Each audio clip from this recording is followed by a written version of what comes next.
I won the lottery, 100 million to be exact. You'd think my husband Thomas would be over the moon, right? Wrong. Instead of celebrating, he acted like it was the worst news he'd ever heard. And despite my countless warnings to keep it quiet, he went straight to his mother, Deborah, and spilled the beans. The next thing I know, Deborah's at my door, all high and mighty, demanding that I use the money to buy her nephew a car and a house and even pay for his wedding. Seriously? What gave them the right? But things took a darker turn. They locked me in the basement of some fancy villa, and when complications arose during my pregnancy, they left me to my fate. That was how it ended for me. Or so they thought. Now, I've been given a second chance. I woke up on the day I won the lottery again. This time, I'm not playing nice. This time, they have no idea what's coming. Chapter 1. Thomas and I were out shopping when we passed by a lottery booth. On a whim, I bought a ticket, not thinking much of it. But the unthinkable happened. I won 100 million. I was practically dragging Thomas along, unable to contain my excitement, but I made him swear, again and again, not to tell anyone.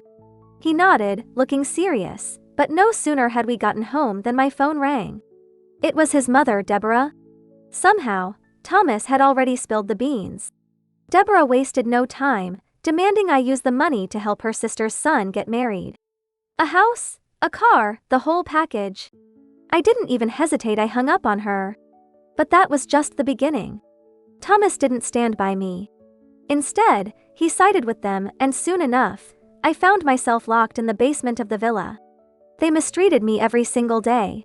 Even when I got pregnant, they left me down there, never once thinking about bringing me back into the house. In the end, I closed my eyes forever during childbirth in that dark, godforsaken basement. Alone. I remember floating above the room, watching them rush down to find my lifeless body. Thomas was crying, holding me, snot and tears everywhere. It was disgusting. Deborah stood there, blaming me for being useless, for not even managing to bring a child into the world. And my aunt-in-law? She was fanning the flames, calling me a curse. I was so angry I could barely think. Then, I heard a voice above me. Do you want another chance? A chance to get back at them? Yes. When I opened my eyes, I was back. Back to the day Thomas and I went shopping. Back to the moment I bought that lottery ticket. Thomas looked at me, his eyes wide like saucers. Honey, did we win? He asked, his voice trembling. In my previous life, I couldn't resist scanning the lottery machine with my phone and buying 2 tickets. One of them hit the jackpot. 100 million. I couldn't believe it at first. I checked and rechecked, convinced it was a mistake. At the time, Thomas and I were drowning in debt, barely making ends meet between the mortgage and car payments. He'd even scolded me for spending $20 on those tickets, saying it was a waste. But against all odds, I won. I could finally pay off everything in one go. I was so overjoyed I could have danced in the street. After claiming the prize, I donated 20 million to build schools in poor areas and gave Thomas 2 million as pocket money. That weekend, Deborah invited us over for dinner. For the first time in forever, she made a huge spread, and Daniel, my uncle-in-law, was all smiles, serving me food like I was royalty. Ever since my aunt-in-law passed, Deborah had let Daniel and his lazy son move in with her. I didn't say much about it, and Daniel was usually polite to me, but that night, he was being extra nice. Daniel helped Deborah in the kitchen while Thomas and I watched TV, just as Sarah, a friend of mine, started a video call. Thomas asked for an apple, insisting I peel it for him. So I got up and headed to the kitchen to grab a knife. But as I reached the doorway, I froze. Daniel's hand was inside Deborah's blouse. At first, I thought he was scratching her back, considering her age and all, but then they kissed. Deborah even playfully hit him on the chest, acting coy. I nearly gagged. I quickly darted back to the couch before they noticed me, telling Thomas I couldn't find the knife. My heart was racing. Then my phone buzzed. Sarah, my best friend, had sent me a screenshot. I opened it, and it was a picture of Deborah and Daniel caught in the act. Jessica! Did you seriously just give me front row seats to this drama? This is wild. She texted. Your timing is impeccable, girl, but you have to keep this to yourself. I replied. Don't worry, my lips are sealed. At dinner, Deborah put a massive piece of ribs in my bowl, and Daniel kept piling food onto my plate. I knew something was up. People don't act this nice for no reason. Sure enough, Deborah started dropping hints, and soon enough, she came out with it. She wanted me to give Daniel money. I said we were still paying off our loans and didn't have any spare cash to give. Thomas, with his mouth full of ribs, mumbled. Yeah, she just won $100 million yesterday, but she already donated $20 million to charity. We don't have much left. Deborah slammed her chopsticks on the table, her face turning red. Jessica, you gave $20 million to strangers and won't even spare a penny for the family? Daniel's your uncle. I told her I had made some investments and didn't have any liquid cash. If it was such a big deal, I suggested she take the $2 million I gave Thomas for Daniel's son's wedding. Thomas immediately panicked, saying he'd already lent that money to a friend in need. Deborah didn't say a word to him. Instead, she turned on me, accusing me of being stingy. You give Thomas only $2 million? That's hardly enough for his daily expenses. She shrieked. Then she demanded I give Daniel's son $50 million to buy a grand villa and throw a lavish wedding.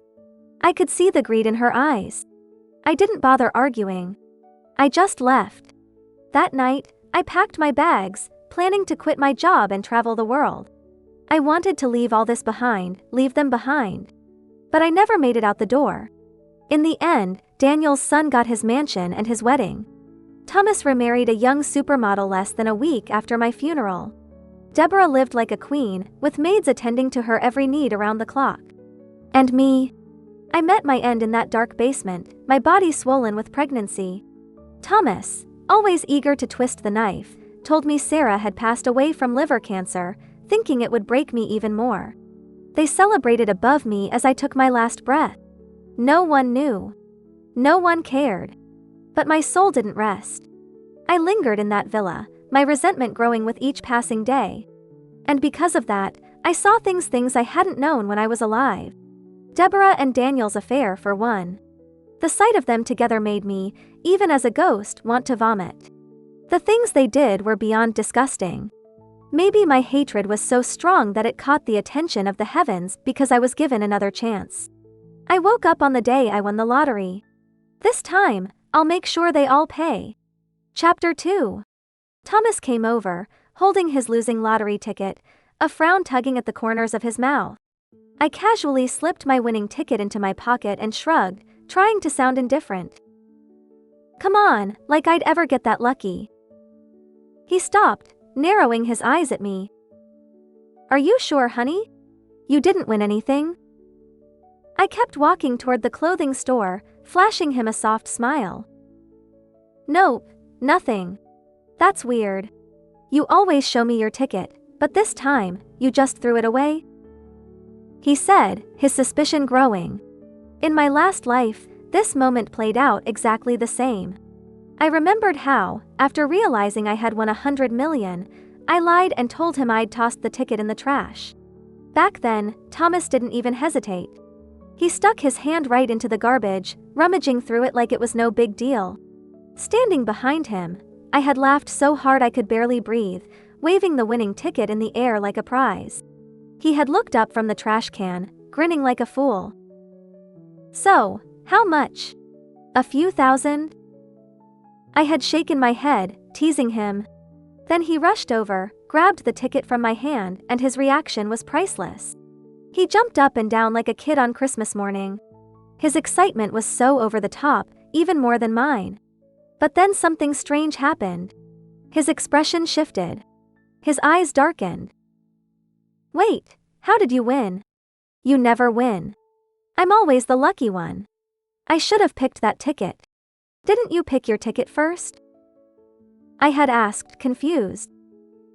Besides, what does it matter? We're married. My win is your win. At the time, I didn't understand why he cared so much. We were supposed to be a family. What difference did it make to whose ticket won? I had even remembered how earlier that day, when I scanned my phone to buy the tickets, Thomas had spent ages grumbling that I was wasting money. He'd gone on about how buying lottery tickets was a stupid habit of mine, but the second I won, he was the one celebrating like a madman. Looking back, I should have seen it. It was at that moment, when he saw the 100 million on my ticket, that he started plotting how to make that fortune his own. But this time, I knew better. So, no matter how many times Thomas asked, I stayed firm. I threw it in the trash. But hey, if you're feeling lucky, why don't you go check? Maybe you'll find it. Chapter 3. Thomas hesitated for a second, 1 foot inching toward the trash can. Just then, a young mother walked over, balancing her kid on one hip. She pulled a dirty diaper from under the baby and tossed it right into the trash. A foul stench hit us instantly, making Thomas gag as he quickly backed away. Later that evening, I made a few calls, first to quit my job, and then to text Sarah, my best friend. I had always dreamed of traveling, seeing the world. But back then, I was drowning in debt, barely scraping by with my 9-to-5, pretending to enjoy my job, and fake smiling at my co-workers. But now I was free. Filthy rich. And there was no way I was staying at that job for another second. In my last life, after I won the lottery, Thomas insisted on traveling together. We had finally paid off all our loans, and with 100 million in the bank, he was all too eager to pack his bags and quit his job. But this time, I wasn't telling him a thing. I told him I had to go on a business trip for a month. Thomas eyed me suspiciously, his voice low. "Honey, you sure you didn't win the lottery yesterday? You've been acting kinda strange." I paused, and then laughed, shaking my head. "You're crazy. If I'd won, the first thing I'd do is quit and travel the world. But no, I didn't win." He watched me pack, his eyes narrowing as if trying to read my mind. Then he reached out, running his fingers through my hair. "You're dreaming too much. If you had won, it'd be amazing." I smiled at him, amused. "You know, I should have let you see the ticket yesterday. Maybe then you'd stop asking me if I won. You're starting to make me think I actually did." Thomas pulled me close, pressing a soft kiss to my forehead. "Don't worry, honey. One day, when I've got money, I'll make sure you live like a queen." I didn't say anything, but in my head I thought, forget living like a queen, just don't harm me this time, and I'll consider myself lucky. Chapter 4. The next day, I covered up with a mask and a baseball cap, making sure I was fully disguised before heading to the lottery office to claim my prize. 100 million. It was officially in my account. At that moment, I felt like I was on top of the world. But my phone buzzed with a message from Sarah, and just like that, my mood plummeted. I jumped into the car and sped straight to the hospital. When I got there, Sarah was sitting in the waiting room, staring down at a crumpled report in her hands. She didn't say a word, she just kept nervously tearing at the paper. I reached over and snatched it from her. It was no wonder. She'd been through hell. Every paycheck she earned went straight to her family, paying for her brother's education. And now, she had cancer, couldn't even afford the treatment. I put my hand on her shoulder, giving her a reassuring squeeze. "Don't worry about it, Sarah. I've got your back. I just won the lottery. We'll get you the best doctors and the best treatment. And once you're better, we'll travel the world together." She stared at me in disbelief. It wasn't until I pulled up my bank account and showed her the balance that she finally believed me. Back at home, I collapsed onto the couch, tossing Sarah's half-torn medical report onto the coffee table. I hadn't even had time to catch my breath when Thomas barged in with his mother, Deborah, right behind him. Deborah wasted no time. "Oh, look at you, sitting around like you haven't got a care in the world. Do you even know how much money we owe? You think it's going to pay itself while you nap on that couch?" She plopped down on the sofa, her voice dripping with sarcasm, but then her eyes caught something on the table, the torn report. "What's this?" she asked, picking up the paper. It was Sarah's liver cancer diagnosis from last week. I'd gone with her to the hospital for the tests. Deborah's face lost all its color. Thomas snatched the report from her, his brow furrowed as he turned to me. When did you go to the doctor? Are you sick? Why didn't you tell me? For a second, I was taken aback. Was he actually worried about me for once? But then, just as quickly, his expression shifted. He grabbed me by the collar, his voice turning cold. Jessica, you selfish witch. You knew you were sick and didn't say anything? Were you planning to take us all down with you? He wasn't calling me honey anymore. No, my name spilled out of his mouth like poison. That's when it hit me his anger had nothing to do with concern. He didn't care about me at all. In his eyes I was just a burden, a liability he didn't want. Both Thomas and his mother looked terrified as if my illness would somehow ruin their lives. They couldn't get me to the civil office fast enough, rushing to divorce me before I could become a problem they'd have to deal with. When we walked out of the courthouse, Deborah didn't even glance my way. She climbed into her car, not bothering to say a word as if I no longer existed to her. I couldn't help but laugh under my breath. But then, Thomas leaned in close, his breath warm against my ear. By the way, I think I saw your lottery ticket the other day. A shiver ran down my spine. Chapter 5. He smirked, his voice practically a purr. What's the matter? You look nervous. Could it be, you actually won? He paused, tilting his head like he was contemplating something. You know, we could always get remarried. Let's face it, with your condition, you're not going to last long. Someone's gotta be there to handle all your affairs, right? Take care of things when you're gone. I stared at him, my hands itching to slap the smug look off his face. The anger burning in my chest was real, so real, I almost couldn't hide it. But now that we were divorced, I was finally free. Free from that toxic family, free from the lies, free from the constant manipulation. I had money in the bank, no illness hanging over my head, and the power to help Sarah get the treatment she needed, unlike last time when I could barely scrape by.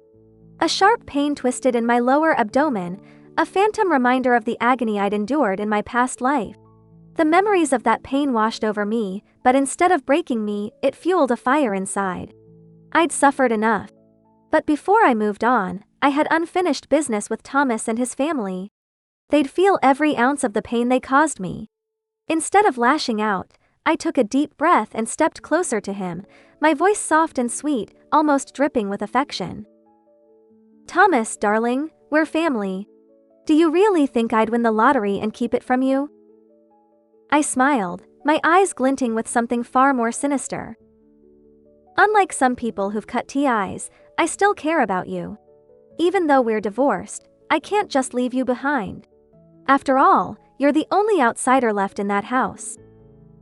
In my past life, Thomas had teamed up with Deborah and Daniel to torment me, all because of that damn lottery ticket. But this time, I was going to make sure none of them had an easy life. I was going to tear that family apart from the inside out. They'd destroy each other, and I'd be watching with a front row seat. Thomas puffed up his chest. I'm my mother's son. Daniel and that brat are the outsiders, not me. I couldn't help but laugh. Oh, Thomas, you really are the only one who doesn't know, aren't you? His smug expression faltered, replaced by a flicker of doubt. Not that it matters, I said with a sigh, playing the part of the concerned ex-wife. I'm not part of that family anymore, so it's not really my business. But we were married once, and I hate to see you suffer. Thomas's eyes narrowed. What are you talking about, Jessica? Stop playing games. Just tell me what you know. In my past life, I had discovered Deborah and Daniel's affair. I'd even deleted the evidence, thinking it would spare Thomas the pain of finding out. I was a fool back then. But this time, I wasn't holding anything back. I pulled out my phone and showed him the video. It was all there, his beloved mother and Daniel tangled up together in exactly the way you'd expect from two people with no shame. Thomas's face turned beet red with fury. Without another word, he stormed out, jumped into his car, and sped off toward home. I watched him leave, but I wasn't done yet. No, the chaos was just getting started. I pulled out my phone and dialed a number. Hey, Ethan. Yeah, it's me.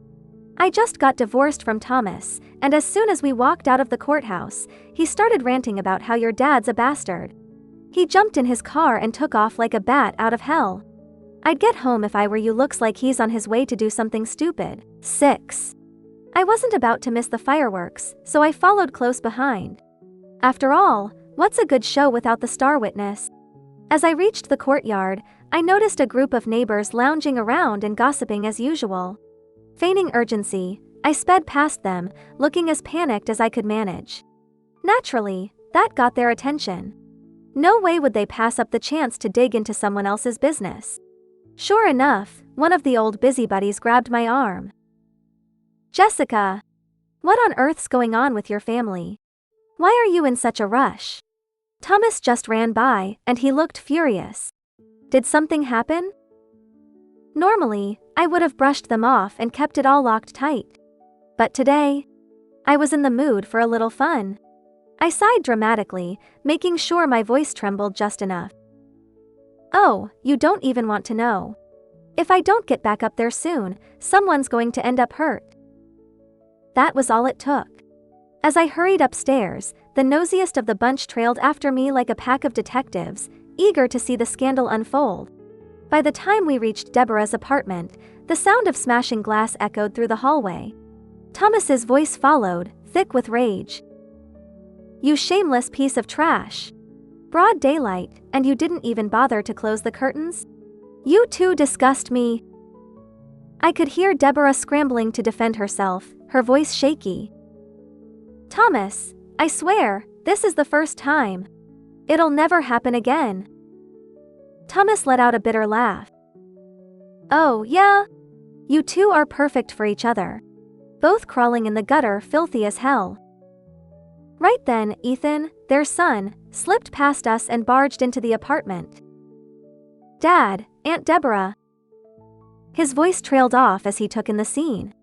And there it was, Daniel, standing stark naked in the middle of the living room, while Deborah, with her back to the door, was dressed in some barely their lingerie.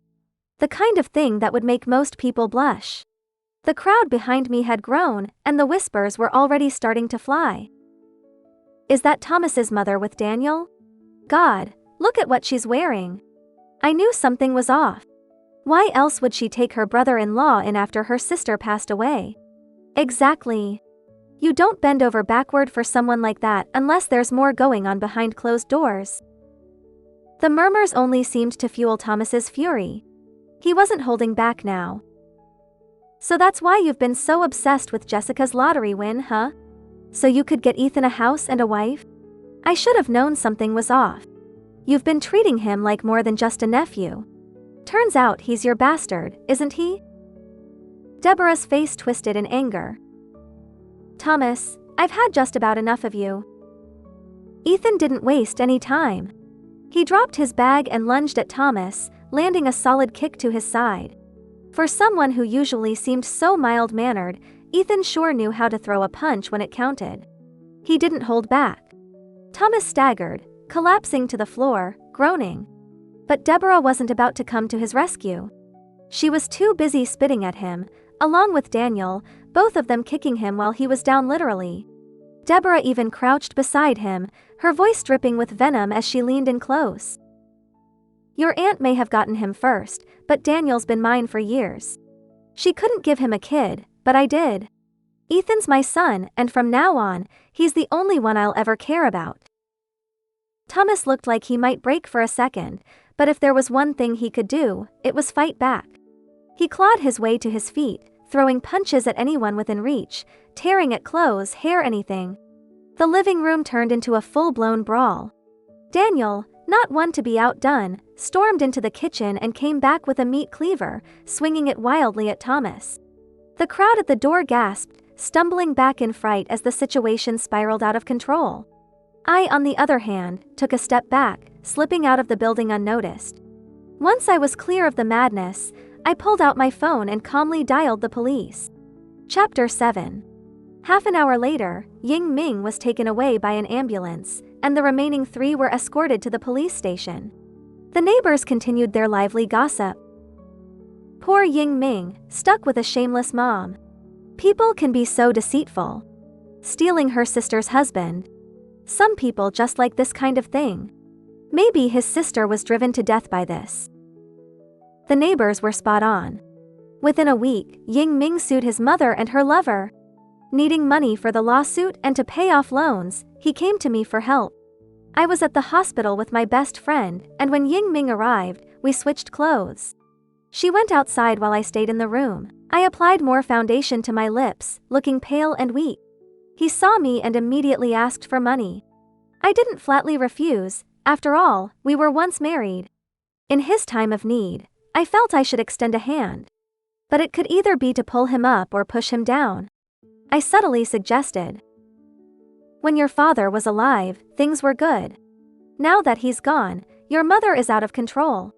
People are talking, saying awful things. It's probably your sister-in-law's husband stirring things up. He might have even been the one who caused your aunt's death.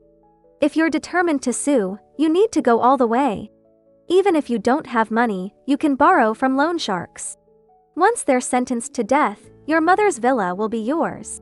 Sell it, and you'll live comfortably. Ying Ming was tempted by my words. After all, he had already fallen out with his mother. There was no turning back. He saw I was thirsty and poured me a glass of water. After thinking for a while, he slapped his thigh. Xin Yan, you're right. It's just borrowing money. Once they're gone, the villa will be mine. I won't let that illegitimate child get a penny of my father's money. I smiled. Putting down the glass, I praised him for being a real man, wondering how I ever let him go. Ying Ming left, feeling triumphant, as if he already owned the villa. Chapter 8. Ying Ming, in a moment of rashness, borrowed a large loan. I felt relieved that I had divorced this brainless man. A few weeks later, Ying Ming came to the hospital again, dressed in designer clothes from head to toe, reeking of cologne that couldn't mask his inherent tackiness. He wasn't there to check on me or ask if I needed help with medical bills. He just wanted to show off how successful he was. He had a young girl in her 20s clinging to him, who seemed to obey his every word. She probably didn't know the money was borrowed and thought she had snagged a rich man. When she found out I was his ex-wife, she was hostile, and when Ying Ming went to the restroom, she pretended to hand me a cup of hot water but spilled it on me instead. She thought I was terminally ill and even slapped me hard across the face. No wonder Ying Ming doesn't want you. Look at you, an old hag. You're so outdated. When Ying Ming returned, she pretended to be apologetic and roughly wiped the water off me with a towel. As they left, she arrogantly handed me a business card from some entertainment company. If you need help, you can come to me. It's the same as going to Ying Ming. I laughed. This girl was too naive, but she was perfect for a modeling career. In my past life, the two of them squandered my lottery winnings. This time, they had the guts to live off loan shark money. Ying Ming left, feeling satisfied and proud. The lawsuit continued, and Ying Ming's obsession with showing off grew. The loans snowballed, getting bigger and bigger. Before the lawsuit was even won, Ying Ming was being chased by debt collectors. When he found me at the hospital again, he looked like a homeless man, wearing tattered clothes that reeked of filth, clearly not having bathed in weeks. As soon as he entered the room, a group of burly men followed. My best friend trembled in fear, and I held her hand to calm her. The leader sat down opposite me, with Ying Ming under his foot, being ground into the floor. Your man owes me money. He said you won the lottery. Pay up, or he'll suffer. I didn't win. He's just scared and talking nonsense. You little liar. I watched Ying Ming struggle in pain under the man's foot, feeling immense satisfaction. This was nothing compared to the agony I endured during childbirth while he ignored my cries. If you don't pay, I'll stab him every second you hesitate. Ying Ming screamed in pain with every second that passed. He couldn't take it anymore and cursed at me. You wretched woman, can't you help me out for old time's sake? If it weren't for you, I wouldn't have borrowed from loan sharks. I even asked the lottery office yesterday. You won $1 billion, didn't you? Boss, to be honest, I did win after the divorce. But I donated all the money. Later, I got cancer and couldn't afford treatment. The leader, realizing I had won, grabbed my hair and pressed a knife to my throat. Pay up, or I'll cut you. My best friend was about to speak, but I stopped her. Boss, I divorced Ying Ming long ago. My medical bills are paid by my best friend, who works multiple jobs to cover them. Look at her, she's exhausted. If I had known I was sick, I wouldn't have donated the money. I would have saved it for myself. The man looked at my best friend, then at Ying Ming on the floor. You divorced her and made me come after her? I'll kill you today. I suddenly remembered the business card and stopped the man from hurting Ying Ming further. I handed him the card, saying it belonged to his young girlfriend. Ying Ming's money might be with her. Chapter 9. Ying Ming, seeing a glimmer of hope, crawled up like a dog and clung to the man's leg. Boss, yes, I gave the loan money to Zhao Ying to buy bags, cars, and houses. Go find her. She has the money. Ying Ming was dragged out of the room by the men, looking like a dead dog, and I watched with disdain. The men found Zhao Ying, who was a beautiful young model. They didn't spare her, first humiliating her, then forcing her and Ying Ming to sell their cars, houses, and luxury items. But Ying Ming's extravagant spending meant that even selling everything wasn't enough to pay off the debt. Ying Ming, being ruthless, dragged Zhao Ying into prostitution. The young model, who hadn't even started her career, was taken to various social events by Ying Ming, becoming his tool to make money. After barely paying off the loan sharks, Ying Ming started to despise her for being unclean and kicked her out. A few months later, Zhao Ying found me pregnant. I helped her contact Ying Ming, and the two of them had a huge fight in a cafe. I sat in a secluded corner, leisurely sipping my cappuccino. Ying Ming first refused to acknowledge Zhao Ying, let alone accept her child. Their voices were loud, attracting the attention of other customers. You've had enough fun and now want to settle down as a good wife and mother? I'm not your sucker. Who knows whose child that is? Don't come near me. Ying Ming, you heartless man. If I hadn't slept with those men, you'd be dead by now, beaten to death by loan sharks. You slut, you lay there and let them have you. I didn't force you. You're just a cheap whore. Don't try to act noble. If it weren't for my love for you, I wouldn't have let them do that to me. You ungrateful man, I'll fight you today.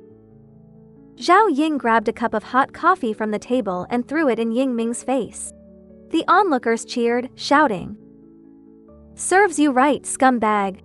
This guy is pathetic, letting his woman sell herself to pay his debts.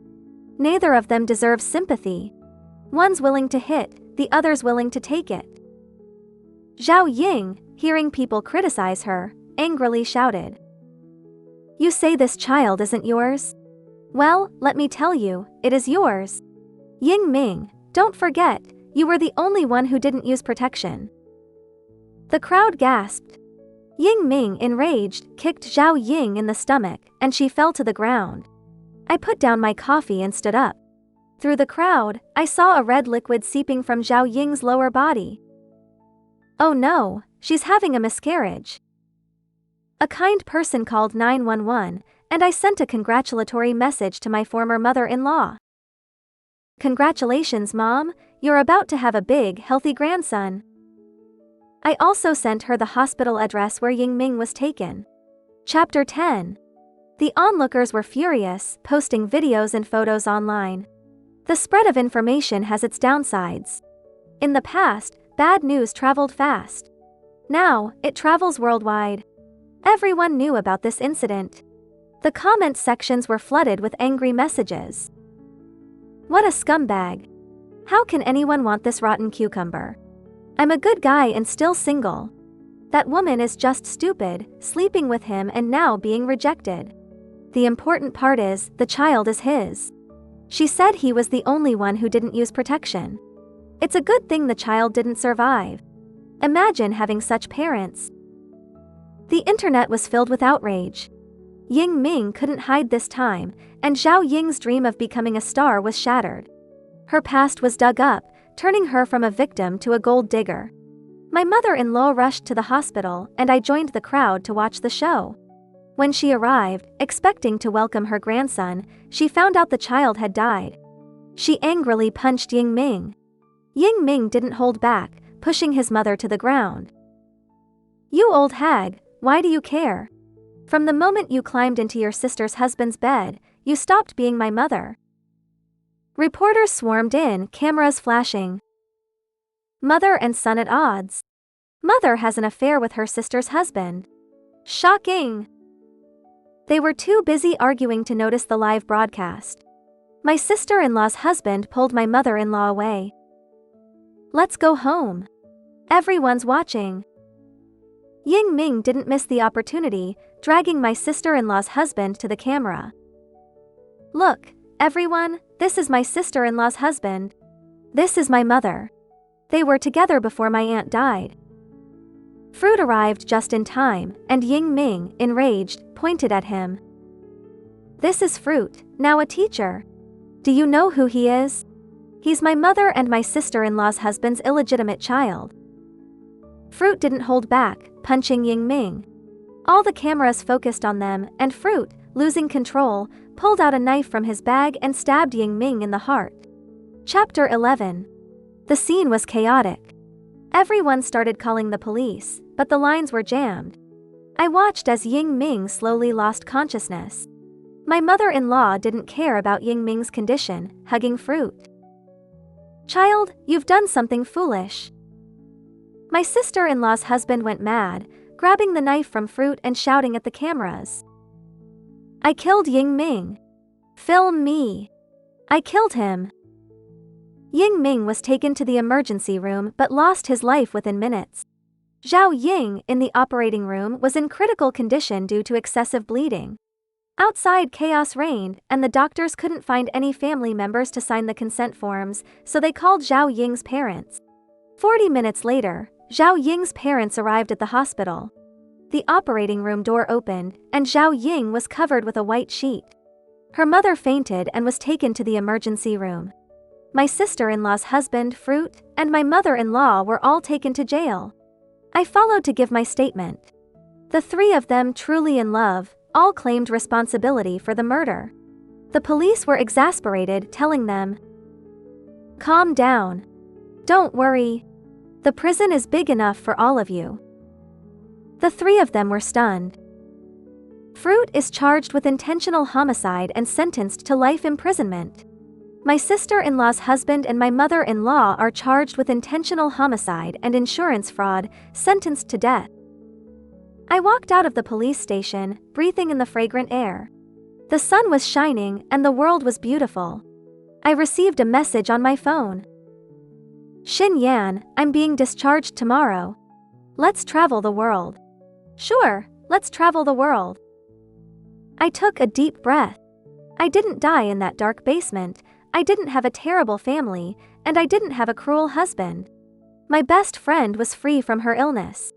This time, I would enjoy the world. A new life awaited me.